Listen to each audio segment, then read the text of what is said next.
Blog Talk Radio.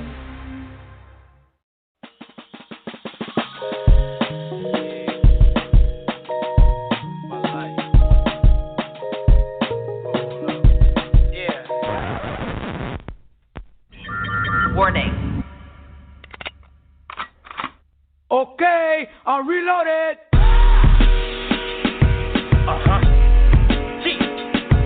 Yeah. Say 2015. and the man. homie Cell Block. What up? Hey, yo, Sal, showtime, man. What up, Sal? Time to go back in, right? Big talk for you. Season 5 reloaded. Let's Come on. get it. Helping our people come up out of the system, understanding lest you stand as a winner, not as a victim. You got those who rejected the truth, Father, forgive them. But if you want it, you know the place for knowledge and wisdom is. Where's that, Zach? The base off for you, season 5, reloaded, call in and give us your view. Yeah, it's the base off for you. It's the base off for you. Back at it like we never left. Gotta say, I see the devil left. Another level, yes. Feel like a rotated metal F. Cause my bars declare war with the treble clef. Helping our people come up out of their slumber, awaken them from the dead. They like zombies walking among us, and also removing that when it comes, making them dumber. And prayerfully, this will let the light shine through like in summer. I'm anxious to spread the gospel and also acts of apostles, and seemingly make demeanor coming off hostile. I growl at them. Competitors go with credit, verbal beheaded, speaking Semitic, apologetic. Let us reason. Should we believe in the mighty Yah? Was guarding the beat literal or merely a mirage? Join the forum, come with your doctrine and let's expose them. Debate talk for you, season 5, we reloaded. Helping our people come up out of the system, understanding lest you stand as a winner, not as a victim. You got those who rejected the truth, Father, forgive them. But if you want it, you know the place for knowledge and wisdom is. Debate talk for you, season 5, reloaded, call in and give us your view. Yeah, it's debate talk for you. It's the big talk for you. Backing down is not an option. We're here to conquer this false doctrine. You confident and hopping the lions, and we all watching. The enemy's plotting, peep the wicked schemes he's concocting. The Lord is warning us, better open up when he's knocking. We gotta fight this war with the art of intelligence. Heaven sent messages to us, they asking where's the evidence. Trying to use science to claim he don't exist is prevalent. Challenge what they can't prove and they act like it's irrelevant. We don't take heed to cunningly devise fables. You wanna discuss it, come and sit at the round table. Biblical scholarship, history, politics, and archaeology. We teach like professors at colleges. The word is of no private interpretation. Every man will try to make his point with great determination. Our job is to plant and water, then wait for germination. My only purpose is to worship God and serve the nation. Helping our people come up out of the system, understanding lest you stand as a winner, not as a victim. You got those who rejected the truth, Father, forgive them. But if you want it, you know the place for knowledge and wisdom is. Debate talk for you, season 5, reloaded, call in and give us your view. Yeah, it's debate talk for you. It's debate talk for you. Helping our people come up out of the system, understanding lest you stand as a winner, not as a victim. You got those who rejected the truth, Father, forgive them. But if you want it, you know the place for knowledge and wisdom is. Debate talk for you, season 5, reloaded, call in and give us your view. Yeah, it's debate talk for you. It's a big talk for you.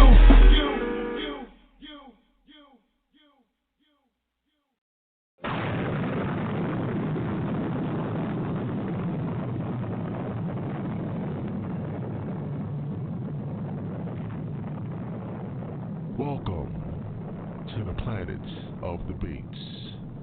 The Beat Talk Thing Radio.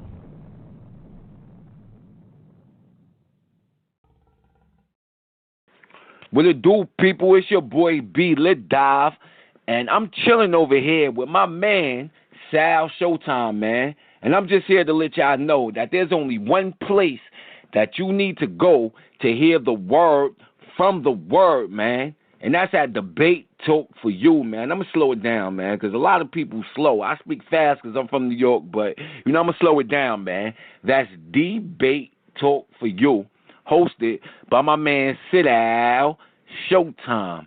You dig? Keep it tuned, man. You already know what it is.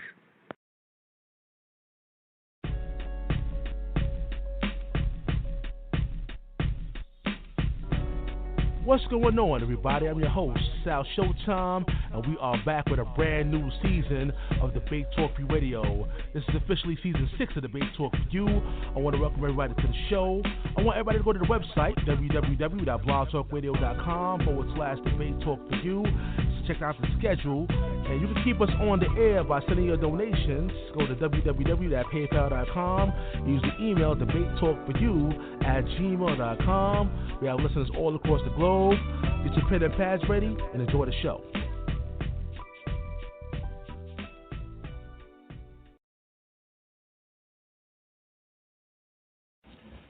All praises, all honor, all glory to the supreme intellect of the universe. This is Nasi Yashuvel of Shomrei HaTorah in Atlanta. And if I'm not reading my Torah or suplexing some false deity, I'm listening to my man, Sal Showtime, and Debate Talk for You Radio. Beautiful. Keep doing the good work, brother, bringing forth the information and spreading that love. Hi, this is Tyrone Thompson, host of the Blog Talk Radio broadcast, Talk Real Solutions. Please tune in and listen to all of our shows 7 nights a week at 9 p.m. Eastern Standard Time. At Talk Real Solutions, we cover a variety of topics to ensure we speak about what may be needed in our community at any time. Talk Real Solutions is the hottest blog talk radio show going on right now. You can listen to our broadcast at www.blogtalkradio.com/Talk Real Solutions, or visit our website at www.talkrealsolutions.com. Also, like our Facebook page at www.facebook.com/Talk Real Solutions. You can call in at any time during the show and add to the conversation and offer your solutions at 1-858-357-8453. That's 1-858-357-8453. Because at Talk Real Solutions, we want to make sure you have a chance to talk real solutions.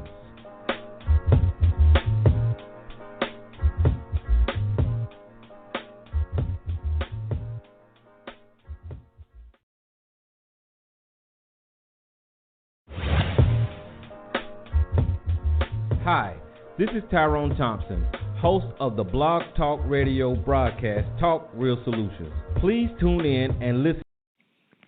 Shalom, Debate Talk for You family. This spring, when you're planning your family gatherings, be sure to purchase Tupperware, kitchen storageware, and appliances for those special occasions of building memories with your loved ones, keeping your favorite foods fresh for the spring. And don't miss out on the chance to win a 32-gigabyte Kindle Fire HD with any eligible purchase made up until April 21st. Be sure to take advantage of this offer and great deals at www.shopfortupperware.com. That's SHOPFORTUPPERWARE. Make healthy meals and beautiful memories. Shalom. Shalom Aleichem, Israel.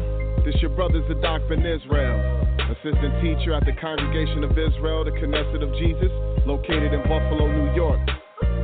We believe in the full, uncut Word of God from Genesis to Revelation, and we seek to share the truth that the Holy Spirit has witnessed to us. So if you are interested in finding out more about our ministry, please visit us at www.congregationisrael.net. You can also find our teachings on YouTube under my namesake, youtube.com/Zadok Ben Israel. We also have a page, Knesset Yeshua, KNESSETYSHUA. You can also find us on Blog Talk Radio every Tuesday, 8 p.m. Eastern, on the Growing Stone Bible Study Show. Go to blogtalkradio.com/Nazarene. And if you feel you just want to reach out and talk to us personally, call us 866-78-BIBLE. Shalom, and we look forward to hearing from you.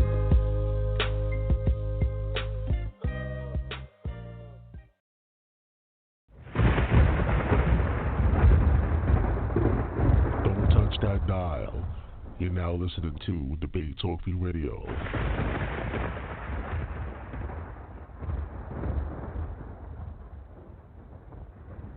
This is Renald Francoeur representing from Atlanta, Georgia. And when I'm not busy in the studio, I'm checking out Debate Talk for You Radio. Keep up the great work, Sal Showtime.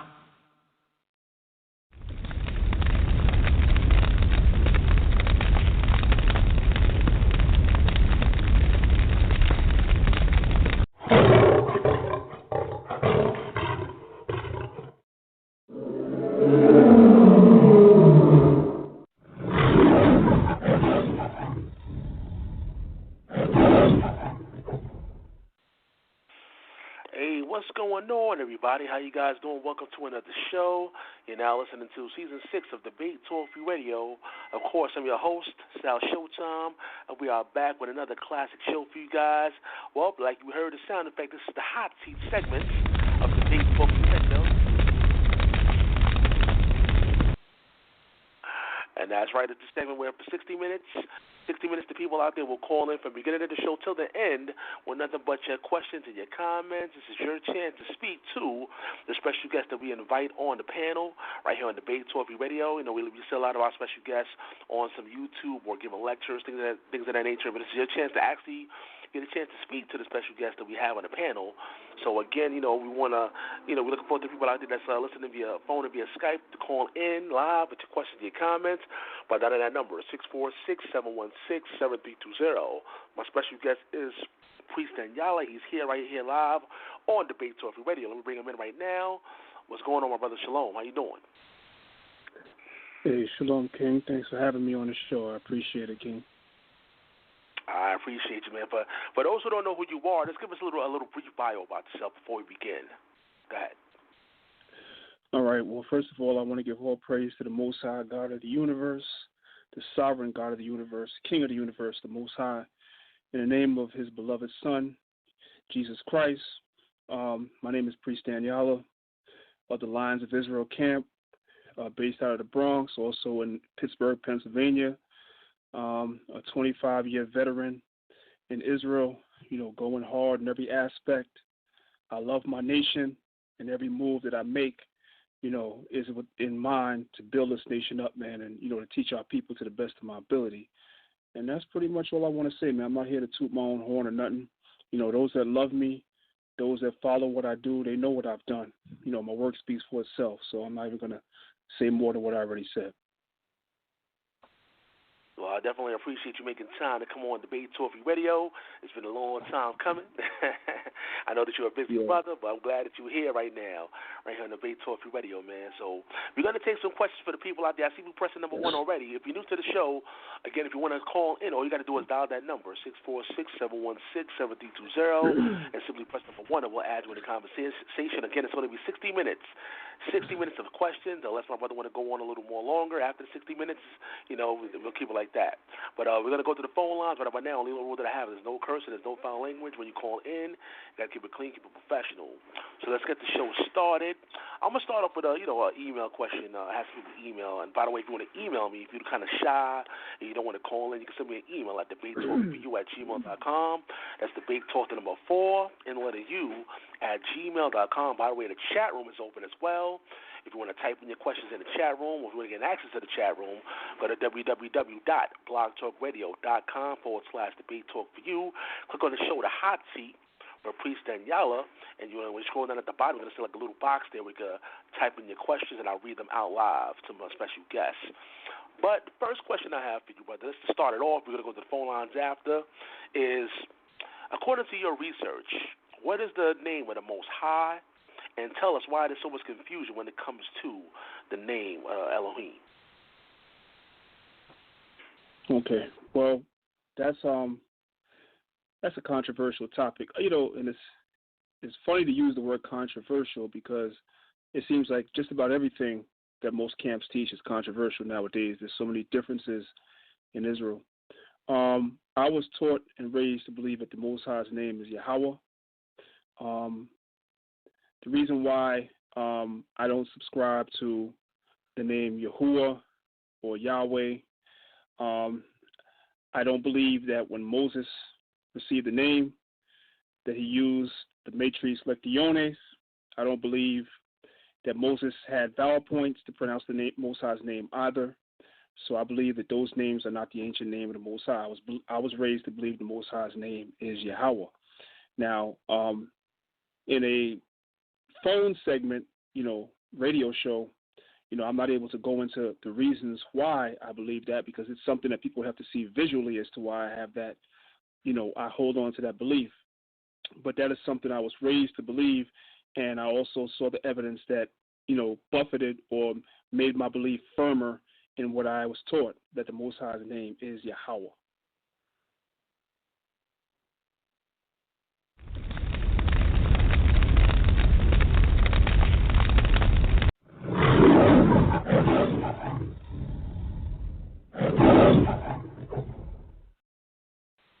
All right, the time has officially started. 60 minutes of questions for the people out there, so let's go to the phone lines. Let's go to 951-850. You're live in the air. Hey, how you doing? Can you hear me? This is Mr. Wick. How you doing? Yeah, loud and clear. Hi, how you doing, Danyaahla? Hey, how you doing, Sal? You guys doing a great job. I want to ask some questions in regards to, let me see, John 14:6. Can you read that for us, Danyaahla? Give me a second, all right? I don't. I'm working online here, so I'm gonna have to. That's okay. That's okay. Take your time, young man. No problem.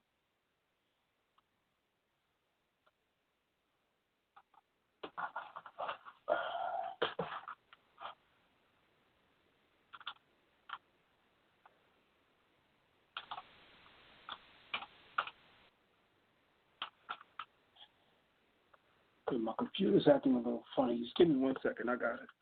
14. Yeah, if you got it, brother, you can read it out. If you have it, bro. The process. Yeah, I got it right. I got it right here. Well, should I read the King James? Because I'm not sure. Some people read King James, some people don't. I don't. But it goes. Jesus said unto me, I am the way, the truth, and the life. No man cometh unto the Father but by me. I want to see is that something that was added in the New Testament, or is that something that he got from the Torah?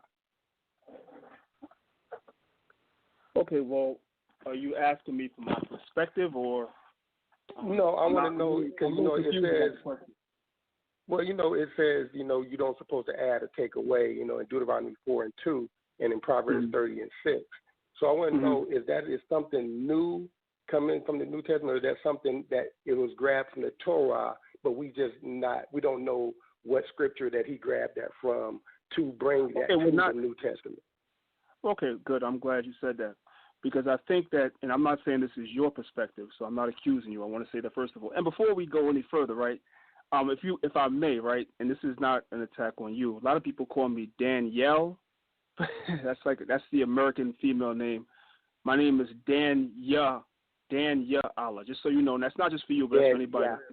Okay. Yeah. Okay. I appreciate you, Queen. No doubt. All right. So I think that the perspective is out there that every word that Jesus Christ spoke in the New Testament was a quotation from the Torah. So I'm saying that particular verse that you are quoting is not a quote from the Torah. I would not stand on the ground and say that that's a quote from the Torah, not at all.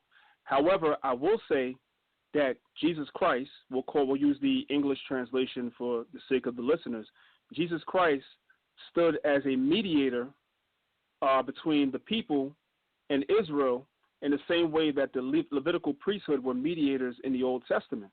And even the prophets themselves were mediators in the Old Testament. So basically what he's saying is he is a mediator. You go through him to get to the Father the same way that you would go through the priest and the priest would atone for your sins. You didn't go directly to the Most High when you wanted to make an atonement. You had to go through the priesthood. You see what I'm saying? And even there were many times when Israel told Moses and the other prophets, look, we don't want the Most High talking to us directly. Let the Most High talk to you when you talk to us. So basically what I'm saying is that that's not a scripture quoting from the Torah. Not at all. So no, I don't believe that comes from the Torah. But I still am a little fuzzy on why you asked the question. Are you insinuating, I'm asking, are you insinuating that Christ was quoting from Torah somewhere? Because I'm saying that he was not in that particular verse. Well, I'm just saying that it said do not add or take away. Right. So I'm figuring that if because some people live by that, that Christ, he's the way, he's the truth. So I want to know, is that something that what he was, is he quoting that from Isaiah? I would say no, he was not adding, because when Christ was quoting from the Old Testament, he would say, as it is written, or is it not written? He would make it known that he was quoting from the Old Testament. So in this particular conversation, he was not quoting from anywhere in the Torah or any of the prophets, no. Okay. Yeah, that was one of the questions that I had for you. And I'm glad to, get to speak to y'all, because I always get to see you guys debating, and you do a great job. I appreciate you, King, man, and thanks for calling in, and thanks for your question. I humbly accept the question. I'm glad you asked, brother. I love when brothers call in and ask questions, because it keeps me sharp. It keeps me on my toes. I never have a problem when brothers ask questions, as long as it's in the spirit of love. You see what I'm saying? We can always question one another. So I appreciate you, King. All right. If it's possible, can I ask another question in regards to? That's up to the host. Okay. Matthew 2:23. Can you read Matthew 2:23? All right. You know what? Maybe I should run and get my Bible, because you call the scriptures to me. I don't have it in front of me. It's got my computer. Hold on 1 second, brother. Okay. Sal, this is Basim. If Danyaahla needs a reader, I'll be more than willing and able to do it for him if needed. Yeah, I got Basim on the line.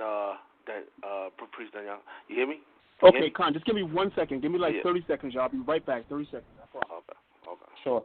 Sal, could you ask the gentleman to repeat the scripture again? I'll pull it up just in case.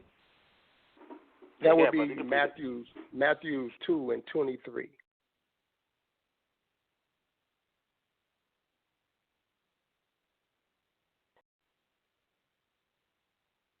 And Sal, I would love to make a donation to your line, to your platform. You're doing a great job, and I want you to just keep on doing it. So if I can get some information or whatever I need to do, and for us to help you keep it going, I'd love to put out and help my brother. I appreciate that, man. All you gotta do is go to PayPal and use the email, debatetalkforyou@gmail.com. That's it. Once you go to PayPal, use the email, debatetalkforyou@gmail.com, and there it is. Appreciate it, though, man. Appreciate that. Yes. I got you right now. I'm writing it down. I love these different platforms where we can learn, we can, feed off of each other. The whole point to me is if we can bring that unity, oh my goodness, we will be so powerful as people. Yeah, most definitely. In the meanwhile, like I said, people, this is your time. I see you have a lot of people calling in via phone and via Skype. You know that number, 646-716-7320. Press number 1, and we'll add you in the conversation. It's going to be a powerful segment of the hot seat. And I got Brother Basim reading right now. I appreciate you coming on and reading for the brother. No problem, Sal. If I could just make sure we're on the same page, it reads, "And he came and dwelt in the city called Nazareth, that it might be fulfilled, which was spoken by the prophet, he shall be called a Nazarene." Yes. Okay. As soon as Chief Priest Danyaahla comes back, I'll be glad to read that again for him really quick, and then we'll be on the same page. And if he needs a reader or if he can read it himself, I'm here. But usually their teaching style is they prefer to have a reader. So right. Obviously it's up to Priest Danyaahla. Yes, sir. All right, we're just waiting for Priest Danyaahla to come back. Once he comes back on the line, then we continue. Okay, I'm here. I apologize. I apologize to y'all. Danyaahla, let me read that for you really quick, and then if you want to read the rest by yourself, good brother, that's up to you. I'm willing and able to read if needed throughout the show, good brother. Matthew 2:23 reads, "And he came and dwelt in a city called Nazareth, that it might be fulfilled, which was spoken by the prophet, he shall be called a Nazarene." Okay.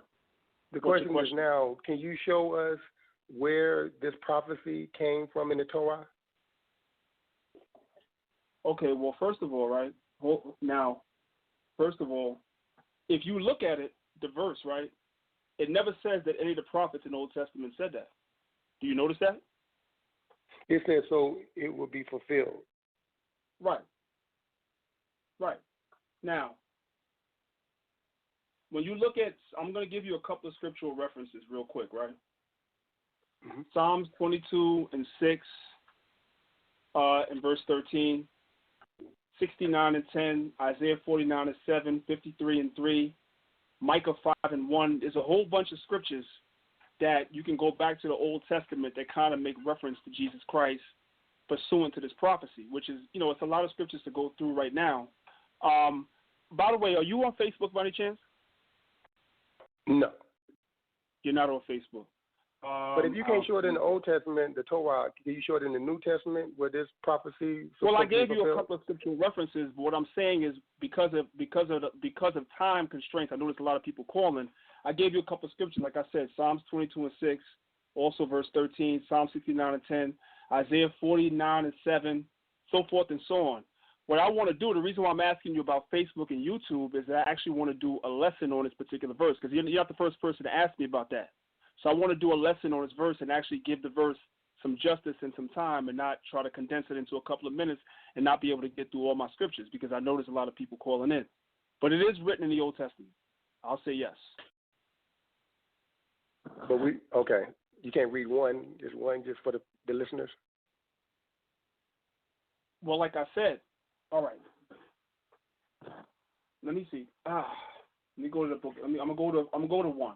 All right, give me a second. I'm working from my computer, y'all. I apologize because it's kind of I can't find where my sword is at the moment, so I'm working from my computer. Give me a second. I have to look these up through my computer.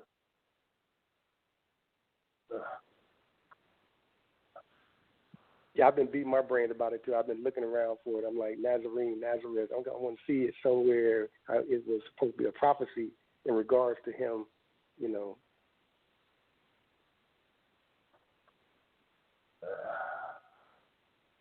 Give me a second now. Should have been a little more prepared, man, with my Bible.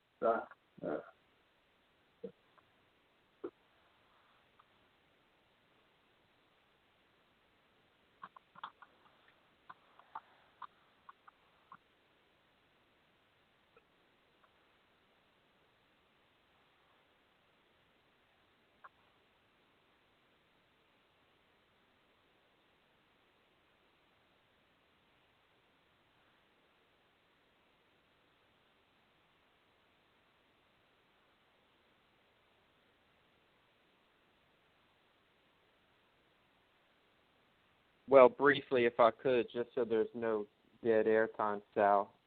My opinion on this, just for the caller's edification, is that it's somewhat a play on words. It's a pun on words. Nazareth means branch, so Nazarene means from the branch, the stem of Jesse and branch of his root. Now, I'm not answering for Priest Danyaahla. I just commented, so there would be no dead air time. Please continue, brother. Right. If you that's 100% correct. That is definitely, like I said, when you go to Isaiah 11, verse 1, that's one of the translations as well. Isaiah chapter 11, verse 1, when Christ is referred to as the branch, that's also a translation of the word Nazarene as well. So that is definitely one of the explanations amongst many others, like I said. But that's definitely correct, Basim. Well, when I see it, I say he would live in a town called Nazareth. So I would figure that he was called a Nazarene because that he would be.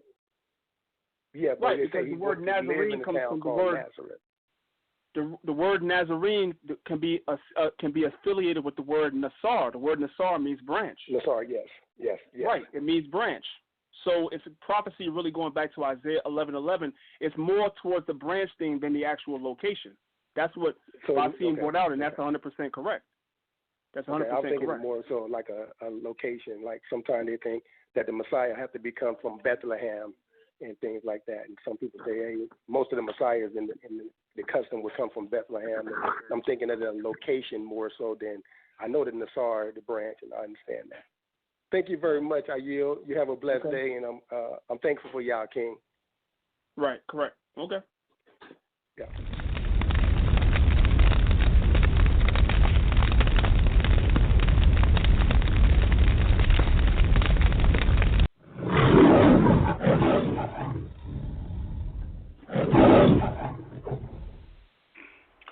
All right, once again, This is the Hot Seat segment right here on Debate Talk Radio, and we appreciate everybody that's calling in via phone and via Skype. All you got to do is press number 1, people, if you want to chime in. You have any questions or comments, press number 1, and we'll add you in the conversation. You know, it's going to be another classic show for you guys. Again, we have another Hot Seat actually next Thursday, and I'll inform you on that. But let's go to the next caller, though. Let's go to 404-788. You're live on the air. Hey, shalom, shalom. This is Brother War the Sportsman. I'm just calling up to salute my brother Danyaahla. Me and him came up together. I just want to say to the audience, this is a real brother right here. Real wise brother. We came up together, man. I love this brother, man. And he's a real humble brother and a powerful brother, wise brother. So, because you hear a lot of negative about Israel, but the good brothers you don't hear about. And this is one of the good brothers that come out that school, man. I just wanted to show love to the brother and salute him. That's all. Nah, man, where you been, King? It's been a long time, bro. man. You know I'm down in Atlanta, right? Yeah, man, I did hear that, King. I did hear that, man. It's good to talk to you, bro. It's been so long. Yes, sir. Yes, sir. Nah, man, I know you be doing your thing, man. I've heard you a few times on here, man, doing your thing, man. So I bless you, brother. You're one of the good guys as well, man. And may the Most High continue to bless and increase you in wisdom and knowledge. And I hope I see you again soon, man, if you be the Most High as well. Yes, sir, bro. You too, man. Shalom. Shalom, King.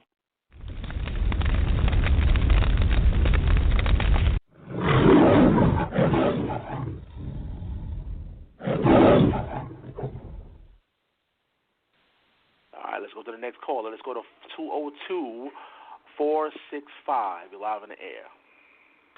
I want to say shout out to the Israelite movement and everything like that. I want to ask you a question, brother. What's your name? If you don't mind me asking. Common. My name's Common. Oh, okay. When were the Hebrew Israelite movement, and I think the Kemet side both should expand on the Amaru and the Matani, like, because I think that's a missing piece of which it explains a lot of things if we deal with that. So I guess my question will be is, are you familiar with the Matani and the Amaru or the Shashu? I'm familiar with the Shasus, yes. The Shasu, the Hebrew Israelites were amongst the Shasu people. They're definitely a branch of the Shasu people, absolutely. So, yeah, I'm familiar with that.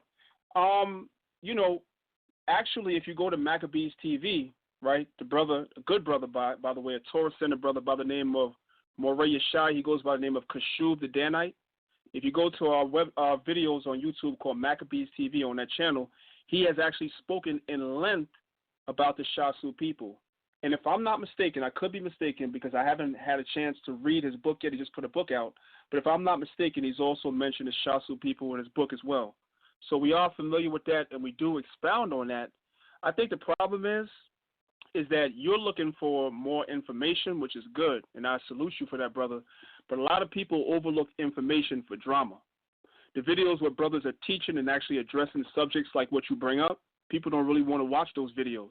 They want to watch the videos where we arguing back and forth, you know, and cussing each other out and all the drama. That's what people, you know, that's what they like, unfortunately. You know, people have a short attention span nowadays when it comes to actually expounding on real information. But absolutely, man, we believe that the Shasu people are definitely a branch of Israelites that were in Egypt, absolutely, 100%. Right, true indeed. And I want to say this. Shout out to my big brother, Micha'EL. I want to say that. Shout out to my big brother, Micha'EL. He know who I am and all of that. I want to just say shout out to the big brother. Well, I know two brothers named Micha'EL, and shout out to them both. I'm not sure which one you're talking about. Micha'EL Edwards. Micha'EL Edwards. Yeah, no doubt. That's my brother. You know what I'm saying? But, like I think, you know, y'all having a powerful build. You know what I'm saying? I don't necessarily disagree with anything what's being said or anything like that. I think it's a good build. You know what I'm saying? So everything's good. All right, no doubt, brother, no doubt. Appreciate you, King.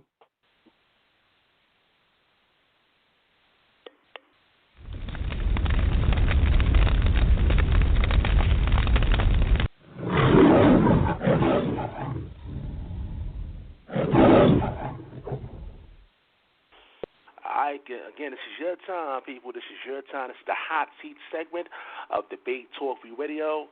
Like I said, a lot of special guests that we have on the platform. Some of you guys never get a chance to speak directly to them.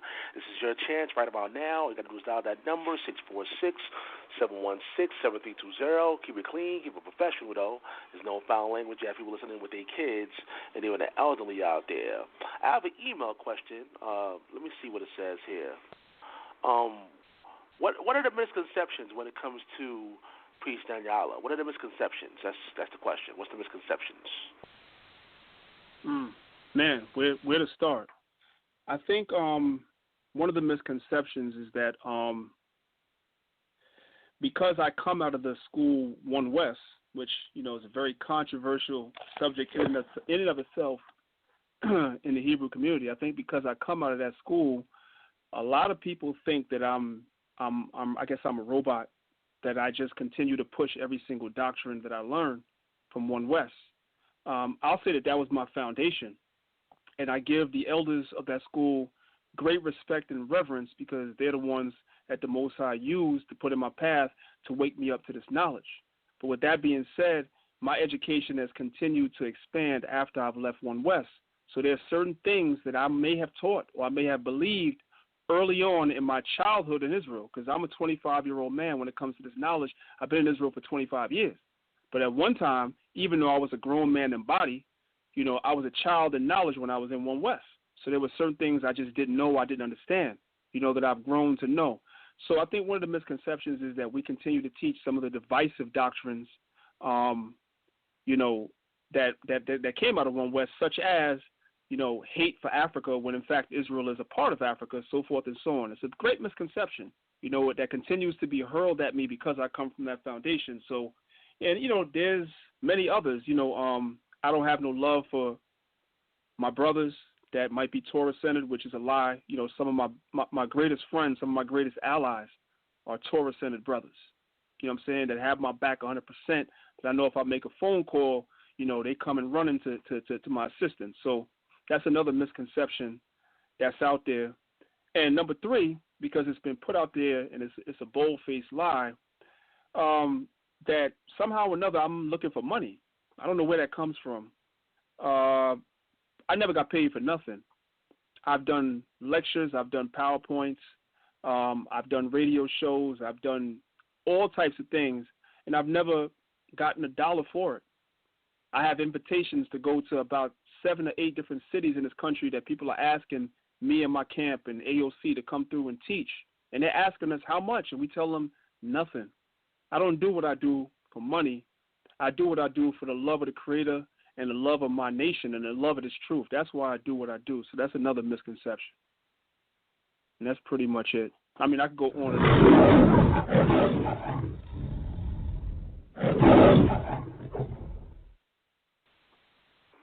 Hi, people. Once again, it's the hot seat on Debate Talk Free Radio. Another question.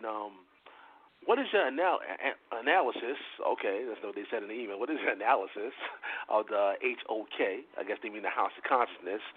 And how do you feel the Hebrew Israelite brothers should relate to Sonetta? Okay, that's the question. I was waiting for that, but I was waiting for somebody to call in and get at me about that. My analysis of HOK. Well, I mean, man, that could take up the whole rest of the show. Where to start?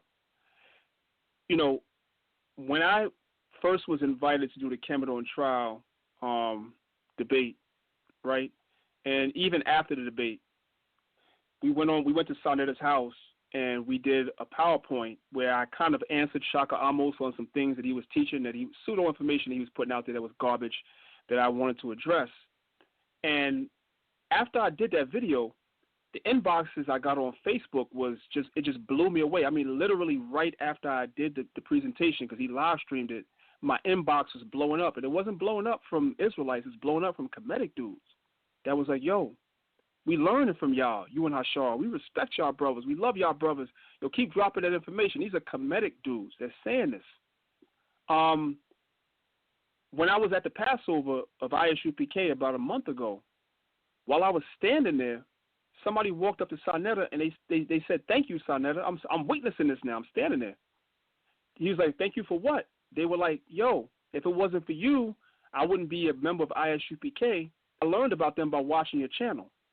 So my analysis of Sonetta's channel is like my analysis of any other channel, because I've been on a bunch of different channels.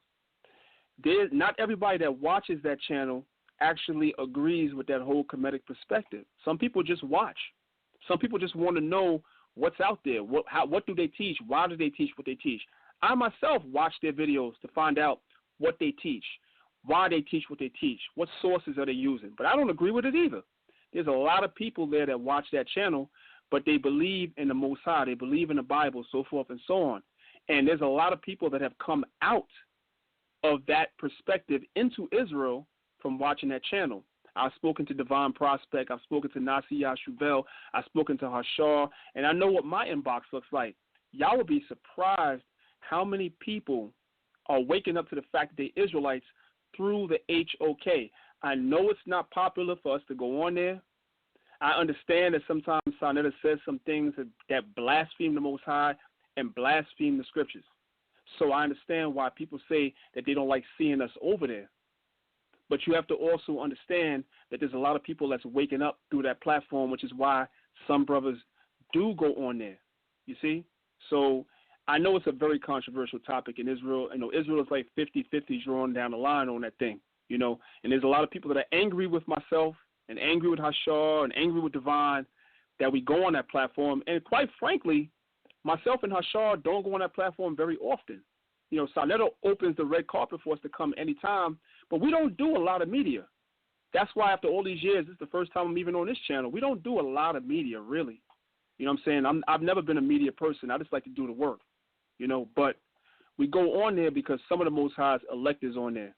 And if that offends certain brothers and sisters in the listening audience, I apologize for that. You see what I'm saying? But I'm telling you, trust me, there's a lot of people that wake up by us going on those channels as well, man. I'm telling you. But I don't want to be long-winded, Sal. That's it.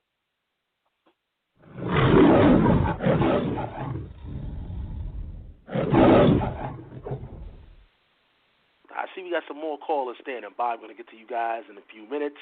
But once again, this is Debate Talk Radio, the Hot Seat segment. Make sure you call in. You know that number, 646-716-7320. Let me check the timer. So far, we have 29 minutes has passed. And again, this is a 60-minute show segment for tonight right here in the Hot Seat. Again, we're going to go to the people out there to see what you guys got to say. Again, you got to keep it clean, keep it professional when you call in. No foul language, or you're going to be booted off the show. But Brother Basim, I see you on the line. Any questions you have for the brother? Any questions you have? Go ahead. No, Sal, I appreciate the opportunity. I've spoken with Priest Danyaahla. He was kind enough to grant myself exclusive interview. There's been nothing but positive feedback from that interview, from that video. The brother Jacob's listening in. He also co-hosted that show with myself, so we're just listening in. I have a lot of respect for Priest Danyaahla and the works that he does, and there's a lot that he does behind the scenes that the general public's not aware about because they don't speak on it. He's not out seeking fame or ill-gotten fortune, you know. So I know he feeds and assists the homeless with clothing, and they pass out food at camp every Saturday and things like that. So I'm just listening in, showing support, and if at any time he needs a reader, I'm here. Since you want, let them know about that show that you did, where they can find it. Go ahead. Sure thing, Sal.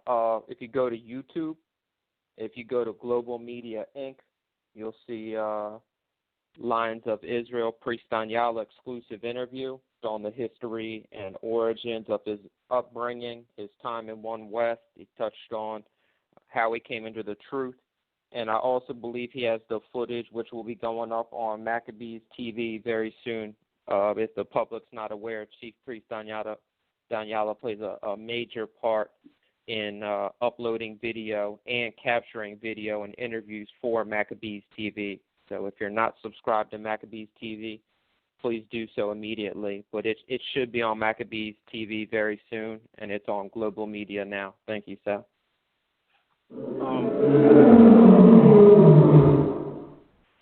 Yeah, I'm sorry, brother. Go ahead. Go ahead, brother. No, that's cool. If I can just say, man, I want to big the brother Basim up. A lot of people bash that brother, and the brother's putting in a great work, and and opening this platform for us to push this truth, man. So I want to big that brother up. He's doing a lot of work as well, uplifting Israel, man. So we have to give that brother props, man, for that. You know what I'm saying? And, he doesn't get enough credit, man, but I'm giving this brother credit openly and publicly, man. He's doing a great job. Oh, no doubt, most definitely. All right, so let's go to the next caller. Let's go to 910-551. You are live in the air. Say your name and where you from. All right, shalom, panel and host. My name is Devar. Hey, how you doing, brother? Doing well. Okay, so I want to make a disclaimer before I ask this question because I really do like Priest Danyaahla, and so but I'm just asking, have you repented for the Joseph is the biological father teaching? Have I repented of that? Yes, sir. No. All right. That's the only question I had. Oh, that's it? All right, man. You sure that's it? Okay. That's it? I don't want to debate him right now, you know what I'm saying? This ain't no... Is it a debate? Hold on, he on the hot seat, right? Brother, you got... Listen, brother, you got the floor. You got the floor, brother. I'm not running from that teaching. You got the floor. Say what you got to say. I know you don't run. I know you got your teaching down pat. So, but I'm just saying, right? Like how I don't understand. Okay, there's a few things with that situation. Okay. Sure. Okay, there's the exception to the law that says that if a man be born with no sons, that his inheritance is transferred to the daughter so that his name can remain alive. And then it shows Coniah being childless. And then you see that Joseph is Coniah's descendant. So I don't see how you can hold that teaching in your mind in light of those realities. Are you done? I don't want to interrupt you, King. So if you is that a question or you? Yeah, go ahead. Yes, just the first little part of it that kind of I don't understand how people that teach that can hold those realities in their mind, knowing that Coniah is childless, and then think that Joseph is worthy to bear a Mashiach. Is that all, King, or I don't want to interrupt you. Yeah, pretty much. I mean, that's the first part of. Okay. Okay. Yeah. Well, let me deal with that first, right? I'm gonna ask you a question before I answer you. Are you believing in the New Testament? Okay. Okay, good. Me too. When you go to Matthew the 1st chapter, Coniah did have children. He did have children, but Coniah's children were born in a different circumstances than all the kings before him. Coniah's children were born into captivity. Prior to Coniah becoming king, all the kings before him, when they died, their sons sat on the throne and they became king, from David, Solomon, all the way down. But when you get to Coniah was a little bit different. Coniah did have children, but his children were not born to sit on the throne. His children were born into captivity. And the reason why the Most High put Coniah in captivity was because of the idolatry that he had committed. So the Most High got sick and tired of the kingdom of Judah, so the Most High allowed them to be put into captivity. So the curse of Coniah is not that Coniah would not have children. The curse of Coniah is not that Christ would not come through that line. The curse of Coniah is that unlike all his predecessors before him, his children would be born to him in captivity. Now I'm going to say this also, and again, like you said, this is something that is long, and we can go on and on with this, right? If the line of David through Solomon all the way down through Coniah is cursed, right? When the Most High raised up Zerubbabel, Zerubbabel was from what family line? Zerubbabel was from the line of David, Solomon, and Coniah. And the Most High chose through all Israel not to raise up somebody from another family, but the Most High chose to raise up somebody from that same line that everybody says is Kirk, which is the line of David, Solomon, and Coniah. When you go back and you read in the book of Chronicles, it tells you that Zerubbabel was a direct descendant of Coniah. So the Most High never cursed that line was no longer chosen. The Most High cursed Coniah himself and allowed his children to be born to him in captivity because they committed idolatry. That's all that is. So the curse of Coniah is not that the Most High would take the line from David and Solomon and put it in another line. No. The curse of Coniah was the Most High cursed that man and his sons for that period of time. But when that period of time was over, the Most High chose that very same line and raised Israel back up through Zerubbabel. Okay. So Jeremiah 22:30 says, yes, says, get it. Yeah. It says, thus saith the Most High, right, Coniah childless, a man that shall. Okay. So I mean, I know he had children physically, but it says that the Most High would not recognize. No, but read the rest of it. He says, write him childless, that no seed of his should sit on the throne of David anymore. Don't you know that Coniah was the end of the Davidic line sitting on the throne and ruling in Israel? When Zedekiah was raised up, was Zedekiah of the house of David? Mm-hmm. No, I'm asking you. No. When the Most High raised Zedekiah up, was Zedekiah of the house of David? No, he was not. But the Most High promised David, when you go back to 2 Samuel chapter 7, the Most High promised David that all the kings would come through his line. All the kings would come through his line. But when you get to Zedekiah, Zedekiah was not of the house of David. The Most High cursed Coniah because Coniah was wicked. And unlike everybody before him, his sons were born to him in captivity. You can read that in Matthew, the 1st chapter. Matter of fact, I'm going to get it. Hold on a second. I'm going to get it. And we do know that Hamashiach is sitting on the throne of David, right? The throne of David was given to Jesus Christ. Yes, absolutely. Pursuant to the scriptures, absolutely. I agree with that. Yes. So that's why I can't understand how you can hold those two opposing views in your mind that Coniah. But it's not an opposing view. It's not an opposing view, King. The difference is that brothers that teach the curse of Coniah teach that the Most High took the line of Christ away from David and Solomon and brought it through Mary. Now, we both know that Mary's line goes back to one of David's other sons, Nathan, right? But Nathan was never king, right? So Mary's line goes back to Nathan, whereas Joseph's line goes back to Solomon. When you go back and you read the prophecies, I'm gonna let you come in, Ken. Let me just finish real quick. My apologies. When you go back and you look at the prophecies, because the scriptures tell us in Isaiah, the 55th chapter, the 8th verse, the Most High said his word will never return void to him. There's no such thing as a void prophecy. The Most High don't deal with that. When you go back and you read 2 Samuel, the 7th chapter, from verse 12 on down, the Messiah is supposed to come through the line of David and the son that will build a temple, which we know is Solomon. That is the prophecy. If we are saying that Christ goes back to the line of David through Mary, we're saying that Christ didn't go back through Solomon according to what the prophets wrote. We're saying Christ goes back to Nathan. That is against prophecy. So what I'm doing is what I'm teaching is consistent with prophecy. The curse of Coniah is not that the Most High moved the line now from David and Solomon to David and Nathan. No, the curse of Coniah is that the Most High cursed Coniah and made his children to be born to him in captivity because he was wicked. That's what Jeremiah 22 is talking about. But go ahead, King. All right, my next question is, did Hamashiach build a temple? Did Christ build a temple? Yes, sir. When he walked the earth as a man 2,000 years ago, no. Okay, so he came through the line of him who built the temple, which was Solomon. That was the prophecy. I understand your position.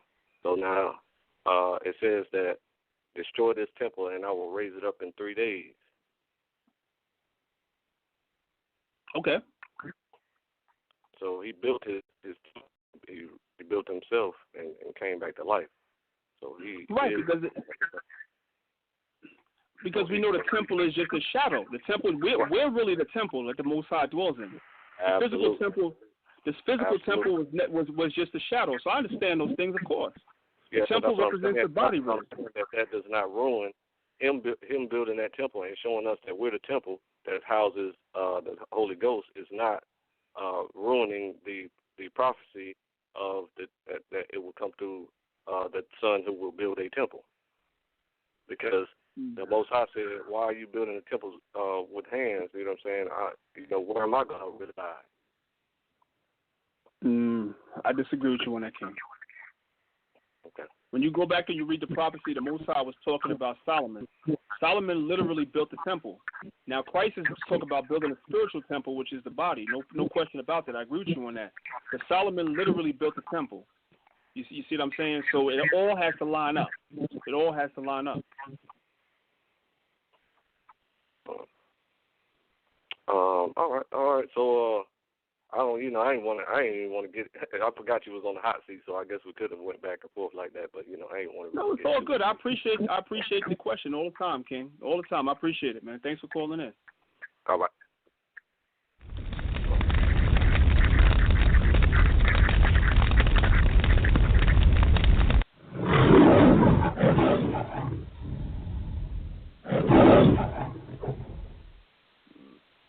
All right, people, 43 minutes has passed. Again, this is a 60-minute show. Again, this is your chance to call in with your questions, your comments. Simply press number 1 and we'll add you in the conversation. Again, the number is 646-716-7320. By the way, the show is archived. You can always go to the iTunes podcast and check it out absolutely free via iTunes in the podcast section. Go to YouTube, check it out in the archives later on. Of course, it's on Blog Talk Radio. But let's go to the callers out there. Let's go to the phone lines. Go to 908-266. Say your name, where you're from, and what's your question. Shalom. Can I be heard? Loud and clear. Shalom. How's everybody doing? This is Yeshaya. Hey, what's happening, brother? How you feeling? Hey, shalom. How you doing, Danyaahla? I'm good, King. How are you? I am well, all in all. Listen, making a long story short, I didn't hear the whole thing, so I don't really have much to really talk about or whatever, but I just want to say 2 things real quick. One, I want to congratulate you as a brother to a brother for even sitting up and dealing with the hours on the Maccabees TV, and because you and I both know the background of it. Standing up, no sitting, you understand what I'm saying, and so forth and so on. Just want to sit there and state something, and I say this in love and respect. I'm one of the people who probably would be against dealing with the whole quote-unquote Side show. But you know what? Every portion ain't made for everybody. So in light of that, I certainly give much love and respect to my brothers who are able to sit there and do so. And in a nutshell, that was really just about it. You know what I mean? Because I was trying to reach out to brothers during the day, but I realized everybody was busy. But in concluding, just want to say, continue doing what you're doing, Ak. We'll meet up. You understand what I'm saying? Let's do what we do at Maccabees TV from your brother Kashub, and that's what it is, Ak. You understand? And Sal, we met this past Saturday night. Nice meeting you in person and chilling briefly, and that's what it is. All right, so I say peace to both of y'all, and I thank both of y'all for even advertising the book that I wrote on each platform. Most I bless you all for that and others. Shalom. Hey, shalom, King. That's a real brother, man. I want to say this about that brother, man. That's a Torah-centered brother. Brothers know that I'm a brother that believes in both the Torah and the New Testament. But that's a good brother, man. And what I love most about Kashub is direct, he's honest, and he tells me how he feels, and we discuss it, and we may disagree, but that's where it ends, man. I never have to see nothing on YouTube. I never have to see nothing on Facebook, none of that stuff. The brother knows my number, and he uses my number to tell me how he feels, good, bad, or in between, and he definitely has been an integral part in the growth of Maccabees TV, so I salute you as well, King, man. Peace and love, man, and thanks for calling in. Yeah, like No the problem. brother said, I went to his book signing, and definitely the Moray Shai is a powerful teacher. Give great lectures, and of course, if there's any more in the area, brother, let me know, man, when you get a chance. All right, my brother, I see you're still on the line, so let me know. Okay, no problem. All right, man. All right, so once again, it's the hot seat segment. I don't see anybody else press number 1 right now. Again, I see people listening, though. A lot of people listening to the show right now. The switchboard, we have a lot of Skype callers, a lot of people on the phone checking out the show. Again, all you got to do is press number 1, and we'll add you in the conversation. We're not going to bite you, you know what I'm saying? Just press number 1, and we'll add you in. It's the hot seat segment of Debate Talk Radio. Well, let's go to the phone lines. Let's go to 404-788. You have any more questions? 404-788? Oh, no, I'm good. I must have left it on. My fault. Okay, I got you. All right, so right now, there's nobody else pressing number 1. Let me check the emails real quick. Hold on 1 second. Let me see the emails. And by the way, people, we're going to have a show tomorrow. We have the round table segment that's going to be back, the round table segment of Debate Talk Radio. And the topic is, are we headed for self-destruction? Are we headed for self-destruction? That's going to be a powerful roundtable. We're going to talk about all the things that's happening within the community, things that's happening on social media, and, things that we need to address as a community. And I have a lot of people. I think I have like 7 people on that roundtable show tomorrow. So make sure you tune in at 8 p.m. Eastern Time tomorrow at the roundtable segment of Debate Talk Radio. Oh, man, I don't see anybody else press number 1, people. Once again, I can press number 1. If not, we can pretty much wrap it up. It's like 48 minutes that passed so far. And hold on 1 second. Let me see. 615-973, you're live on the air. Can you hear me? 615-973, live on the air. Hello? Going once, going twice. All right, we're going to pretty much move on. Hopefully there's no technical difficulties. All right, so Priest Danyaahla, anything you want to say for now? And maybe we'll get another caller as you address some things. Anything you want to put out there for now since you're on the air? Go ahead. Well, yeah, okay, I guess, in a few minutes, until I guess you get another caller. The brother Kashub made a statement I forgot to address. He said that he was against, me going on the Sinetta platform. And, I've been hearing that there was a lot of people that was, it's like 50-50. Half the people were against, half the people were for. Some people understood why we do what we do. Some don't. I'm surprised that some of the people that were so vocal about me doing doing it, not calling in, so we could discuss it. I'm kind of surprised at that.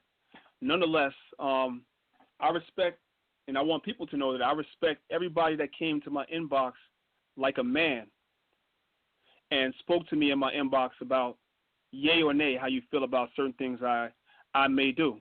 You can't please everybody. And I damn sure I'm not perfect. I'm just a man like anybody else. I do my best. I do what I think to be right. And sometimes the things that I do are right, and sometimes the things that I do may offend some people. Nonetheless, if I do something that offends you, there's a way to go about addressing that with me.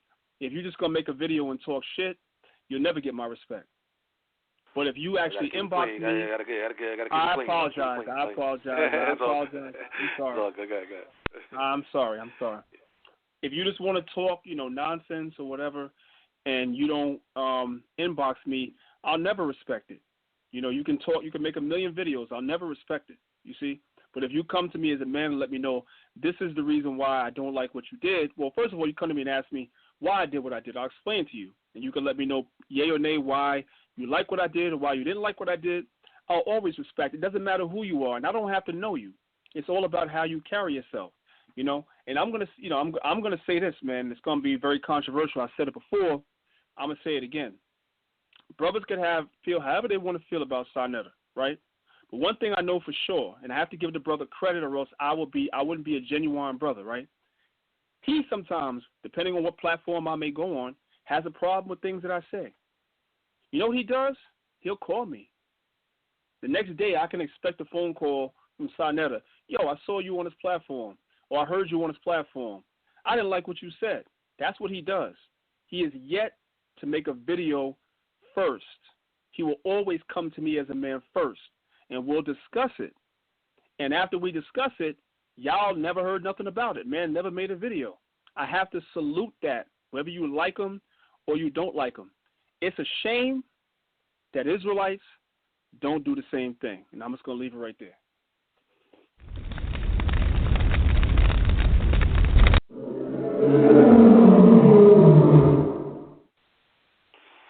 We have like 52 minutes has passed. We only have a 60-minute show.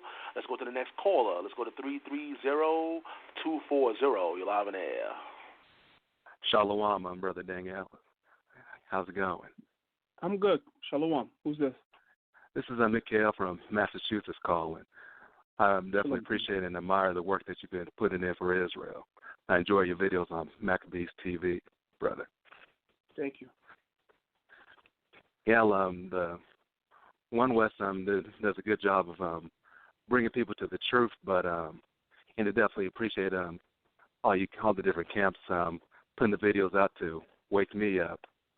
But the thing I think that one of the flaws is the virgin birth thing, because there's books missing from the Bible that fills in details about the virgin birth, like the Gospel of the Birth of Mary and the Proto-Gospel of James. Have you ever checked those books out? I own them. Okay, what do you think about them? Do they hold up to Scripture from what you've seen?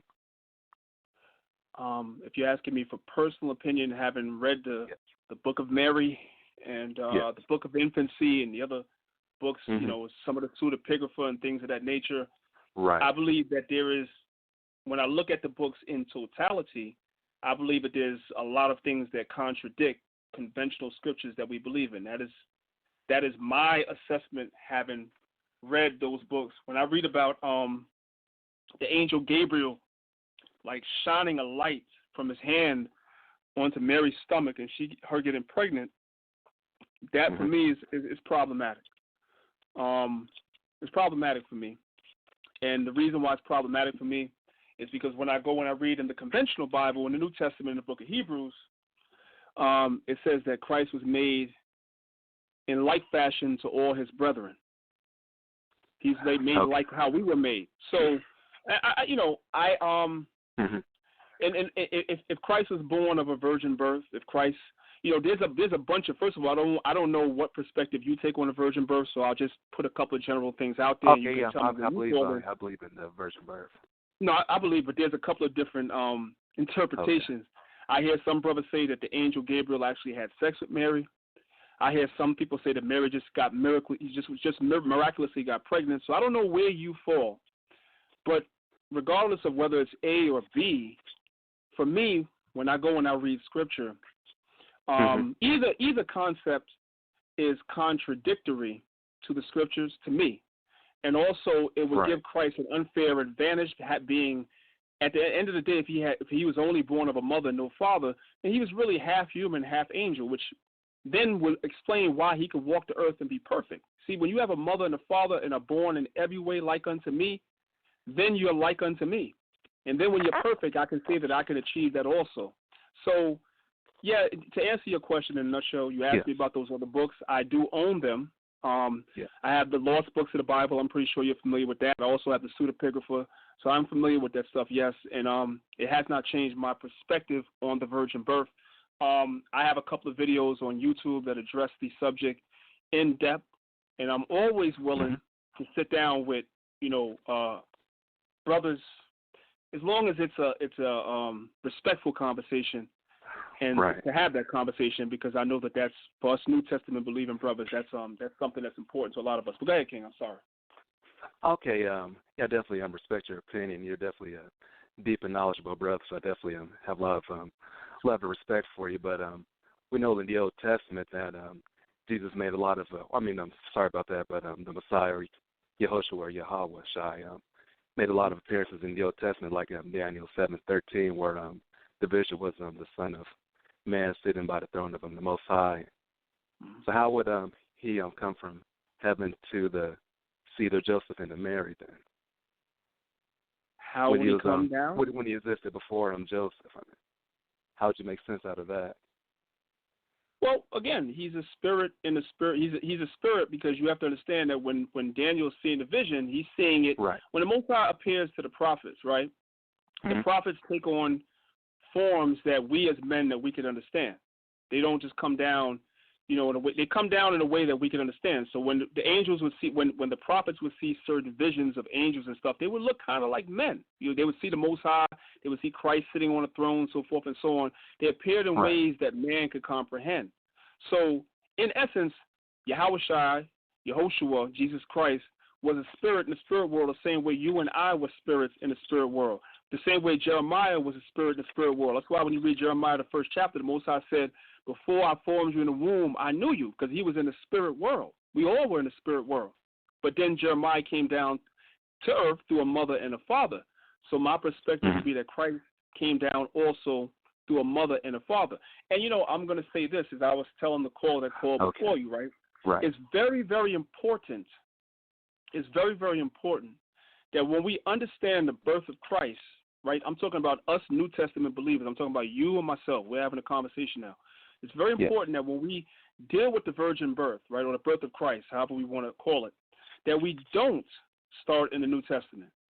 It's very important to go to the prophets first, all of them, and see what they said about the Messiah and how he would come and who he would come through and what lines, so forth and so on. Get a good understanding of that so that when we get to the New Testament, that we don't move away from what the prophets spoke about, because the scriptures cannot be broken, pursuant to the book of Isaiah 55 and verse 8. So my contention is, and one of the biggest hang-ups I have with the virgin birth is that if we were to say that Christ was through the line of David, pursuant to prophecy, because Mary's line goes back to David, we have to look at, yes, Mary's line does go back to David, but it goes back to one of David's sons that was not king. And Christ was supposed to come through that royal family line. It was promised that Christ would come through the line of Solomon. He would come through the son that would build a temple. So that is one of my biggest hang-ups. And I hear a lot of explanations from brothers about the virgin birth, but they never deal with that prophecy in 2 Samuel, the 7th chapter. And it's a very, very, very important prophecy to deal with. That's okay, I'll have to check that out. Okay, well, one more quick question, if you don't mind. Yeah. What's your take on Whited Out 4, where it says that the Native Americans and Hispanics are not our brothers? I personally done research on myself. I got Lost Tribes of Promised Lands and the other books about the Northern Kingdom. I believe they are our brothers. But what do you think about the division that's causing, that's happening in Israel now from the Whited Out 4 documentary? I think it's sad. Israel is scattered through the four corners of the earth. I think what's happened, I'm going to tell you what's happened. This is coming from somebody that comes through One West, right? I think that a lot of people outside of One West don't understand that 12-tribe sign. And I'm not here to argue pro or con for the 12-tribe sign, but I think a lot of people don't understand it. But as somebody that comes out of One West, I do understand it. When you look at that 12-tribe sign, they're thinking in their minds, I'm talking about people that never went to One West, we're saying that those are the only Israelites. The people throughout North, Central, and South America and the Caribbean are the only Israelites. No, that's not what that sign is saying. You see, a lot of our brothers that are in the East, a lot of our family that's still in Africa, right, that's still scattered in the Middle East. I'm talking about Israelites that are scattered in Africa, scattered in the Middle East. Some of them are scattered in Asia, so forth and so on. A lot of our family that's still there actually kept and held on to their Hebrew customs. They still know who they are. They never lost it. Like when we talk about the Ashanti, let's use them as an example, right? There are oral traditions amongst the Ashanti people that their line goes back to the people that were expelled from Jerusalem in 70 A.D., that fled down into Africa and then fled westward into the lands that they dwell in today. The Ashanti, they know that. They never lost their identity of being Israelites. But the Israelites in the West, we lost that identity. So the 12-tribe sign reflects the people in the Western Hemisphere only. It is not saying that we don't have Ephraimites in Africa. It's not saying that there may not be Benjamites, there may not be Levites, so forth and so on in Africa. But a lot of people, what they do is they look at the 12-tribe sign and they try to basically disqualify the people that's over here when there's so many customs and everything amongst the people, like you said, lost tribes in the Promised Land, the history of the North American Indians by James Adair. You have the book that was written by Manasseh ben Israel, The Hope of Israel, so forth and so on. Right. These people had so many Hebrew customs. They were speaking the Hebrew language, their dress, their purification rites, their dietary laws, their marriage rights, everything goes back to being Israelites. Now, let me just say this last piece. Another misconception is that when people look at that 12-tribe sign, they assume that when they look at the 12-tribe sign, that they assume that we're saying that everybody that's in Puerto Rico is Ephraim. No. You have a lot of Spaniards down there, too, amongst other nations. You have a lot of people in Brazil and Venezuela and all these different places that are Spaniards. Like when you look at that television show, there's a television show that comes on Univision, and it's called Sábado Gigante, right? And you have a guy on there by the name of Don Francisco. Don Francisco is a German so-called Jew that speaks Spanish, that lives in Mexico, that's on one of the biggest television shows down in Mexico. We know that he's not an Israelite. We know this. You see what I'm saying? So we're not saying that everybody that's scattered within North, Central, and South America is Israelite, but the indigenous people whose fathers are of Negro descent or Indian descent, we are saying they are the house of Israel, and the archaeology proves that they are the house of Israel. That's what we're saying. That's pretty much it. All right, well, Priest Danyaahla, I definitely appreciate your time, and Showtime Sal, shalom to you also, and keep up the good work, brothers. Love you, brother. Thanks for calling in. All right, thanks, brother.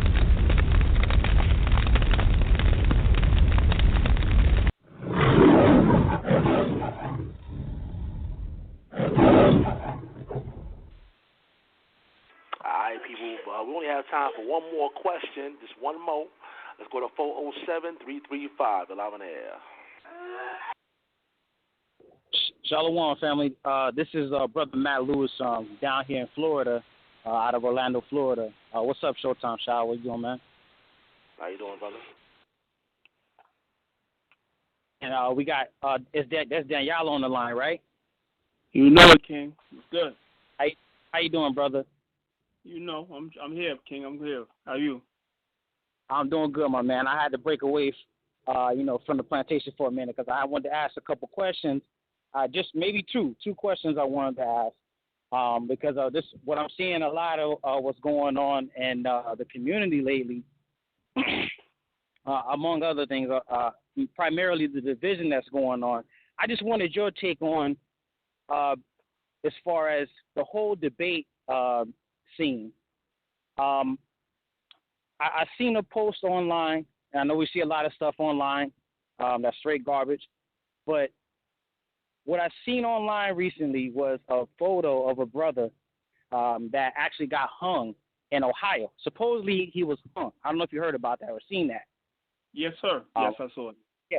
And I seen that photo, and it was funny. Not funny as in the actual photo, but there were brothers that were posting about the photo saying that, if he wasn't living in that area, he wouldn't have got hung, or if he would have left that Bible stuff alone, he wouldn't have got hung. And I don't want to. I know where it is. I don't want to point you to it where it's at, but because it's straight negative in itself. But it was just kind of interesting because I come to find out that through all this debate stuff, all these debates we've been having, right? Nobody's focusing on Israel. I'm talking about Israel. I'm not talking about the whole, the Kemetic community. That's not a shot at them. What I'm saying is, what do you think Israel should be doing right now after seeing a photo like that? I'm seeing a lot of people have seen it, make a lot of comments about it. And we're living in this time right now where that can happen to any one of us today. Any one of us. It can happen to us tomorrow. What do you think that the nation of Israel should be focusing on right now after seeing something like that? Well, our first and primary goal is to teach our people, to educate our people. We have to understand the reason why, because these things primarily are happening to our people. Like, unfortunately, with all respect to the other tribes of Israel, this stuff mainly happens to Judah, Benjamin, and Levi. Especially when you talk about hangings and stuff of that nature, like people getting hung and stuff. Over the last 10 years, man, we've been seeing like a rise of white people actually hanging black people like they were doing, during the Civil War times or right after the Civil War. It's crazy. We're starting to see that a lot more now, more than ever. So the reason why that we're in the condition that we're in is because of sin, because of us transgressing the law, statutes, and commandments. So we have to be out here double time, triple time, trying to teach our people, educate our people, wake our people up, let them understand who they are, why they're in the condition that they're in, and how the hell they get out, which is to come back to the law, statutes, and commandments. We got to teach. Also, we need to get ourselves together, unify ourselves to the best of our ability. I know that there's differences in doctrine, so forth and so on sometimes amongst brothers, but we got to unify ourselves, man. And when we unify ourselves, we'll be able to protect ourselves.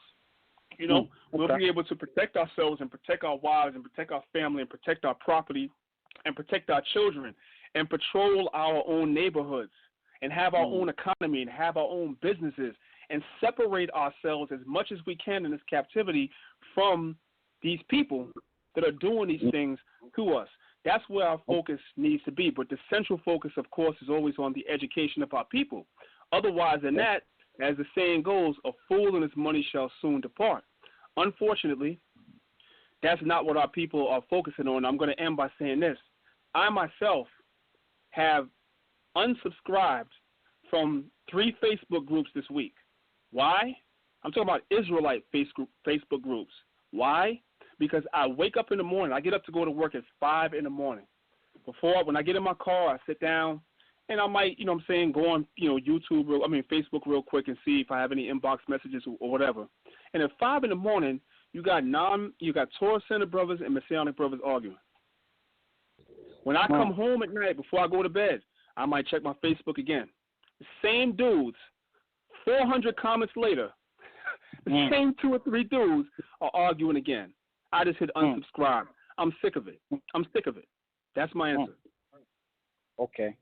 Yeah, because the reason why I asked you that is because I come to find out, just in my area where I live at, that it's almost like they're trying to recreate, our people are trying to recreate that same scene that's happening up in New York down here. And I'm like, it's not really beneficial to us right now. We're done with the whole Kemet stuff. That's done. If that shouldn't even be the focus. If y'all don't believe in the Bible, that's okay. You're still my brother. But understand this, we have something going on here that we're going to be doing with our people, with the ones who actually believe in the scriptures. All right? If y'all want to have nothing to do with that, that's fine. That's just my take on that. And the reason why I asked you that is because I hear a lot of people that want to say, oh, well, let's go to the elders and ask them. Let's go to the ones that came out of One West and ask them what we should do, because they've been in this longer than us. They've seen everything longer than us, So I just wanted to get that. I appreciate your time. I know you're busy. Nah, King, I got time for you. You already know how we do, King. Go ahead, man. You good.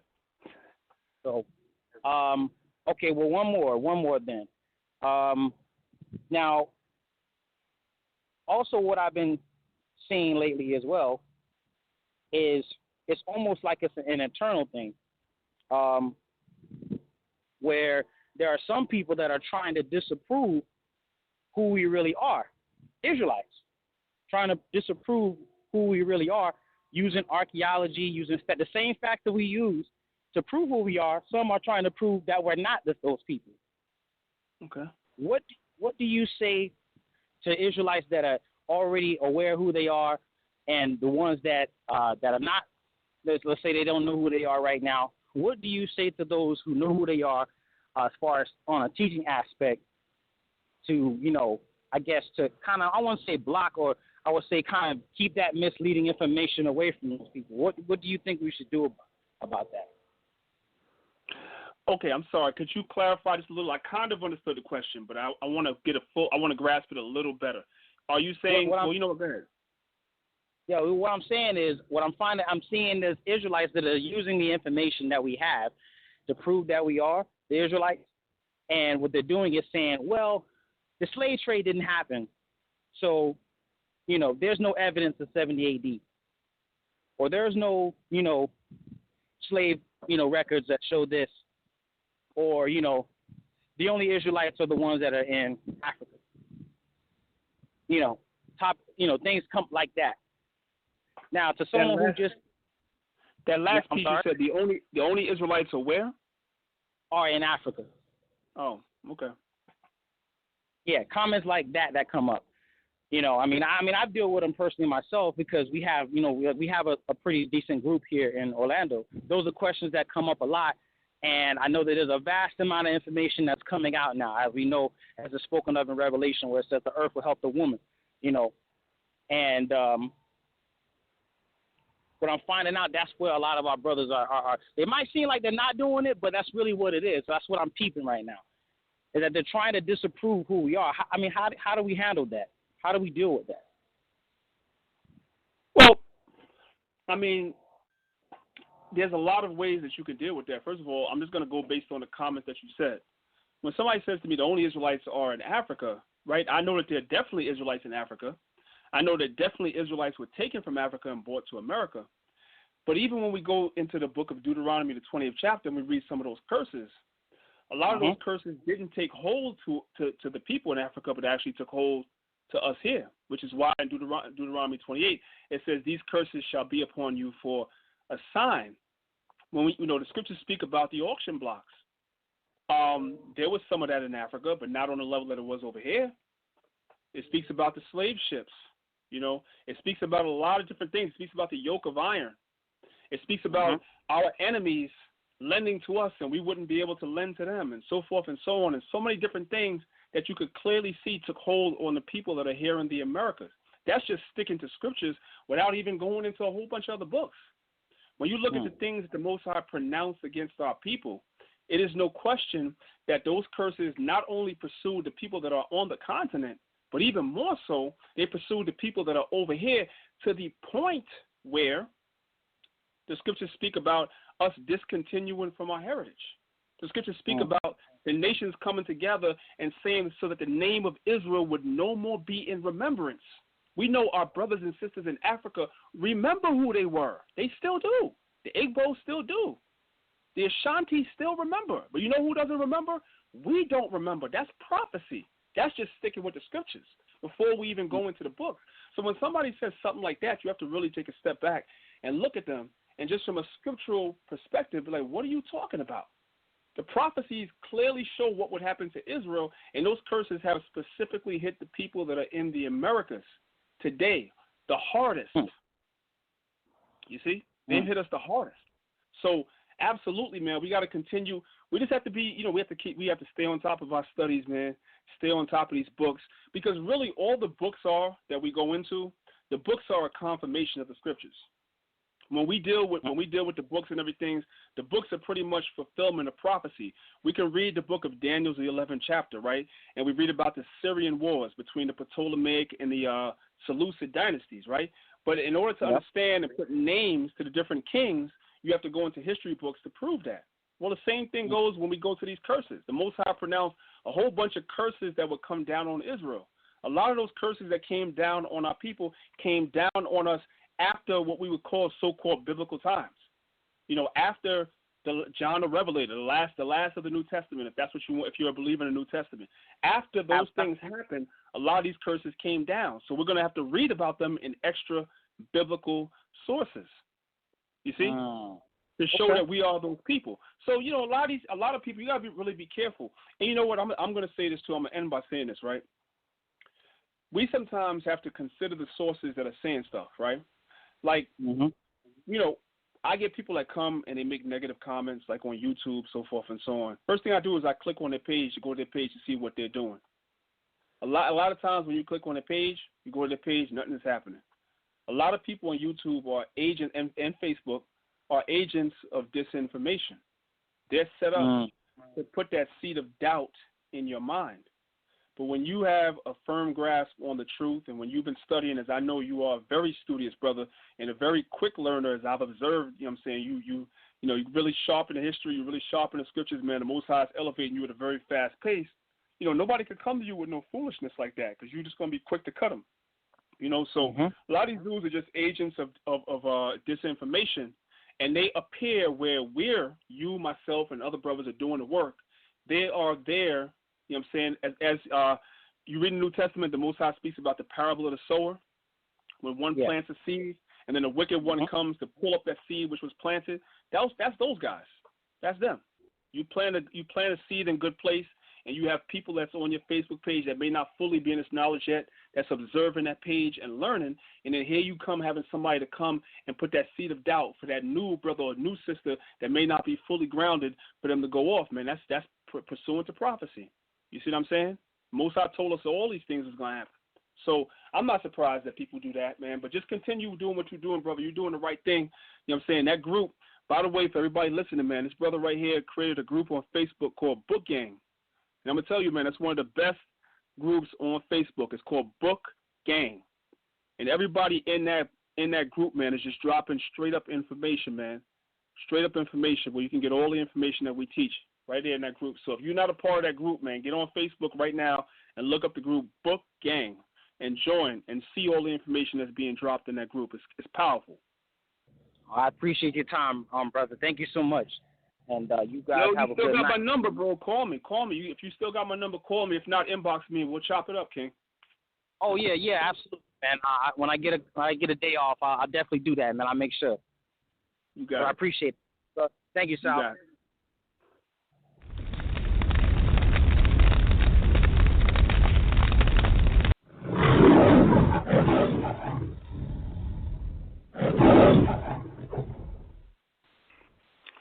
All right, that was the final person in the hot seat. You know, we appreciate you for you guys calling in and everybody that's sharing it on their personal page. You know, shout out to the people that sharing it on social media, sharing the show out there, the hot seat segment of Debate Talk Radio. We're going to pretty much wrap it up with some last words. And, you know, we're going to also let you guys know it's going to be on iTunes or the YouTube archives. Go check it out. And, of course, make sure you keep up with the schedule on Debate Talk Radio. Please, Danyaahla, I appreciate you coming on the platform, brother. Any last words you want to share with the people? Go ahead. Yeah, man, I just want to thank everybody that listens in. I want to thank everybody that, you know, lends their support to me, man. I want to thank all the brothers and the sisters that inbox me and just, you know, say kind words to me, man. Y'all don't understand how much that means to me because just like everybody else, man, I'm a human being. Sometimes I have my up days. Sometimes I have my low days. Sometimes, you know, I need that push to go further. And I thank brothers and sisters, man, for their kind words. If you're interested in getting in contact with us, you can come to my Facebook page. My name is Daniel Benjamin. Daniel Benjamin on Facebook. If you're interested in watching videos, you can come to our videos. We have a YouTube page called Long Live Yahawashi. Long Live Yahawashi. And my camp's website is thelionsofisrael.com. thelionsofisrael.com. You know, y'all could come by, just shout me out, man. I'll shout y'all back out. I respond and reply to everybody. You know, I appreciate y'all. And thanks everybody that called in. I appreciate everybody keeping it positive. I was almost certain that there was going to be some hate, man, but everybody that called in in the right spirit. So I do appreciate that, man. I say shalom to y'all. And that's pretty much it.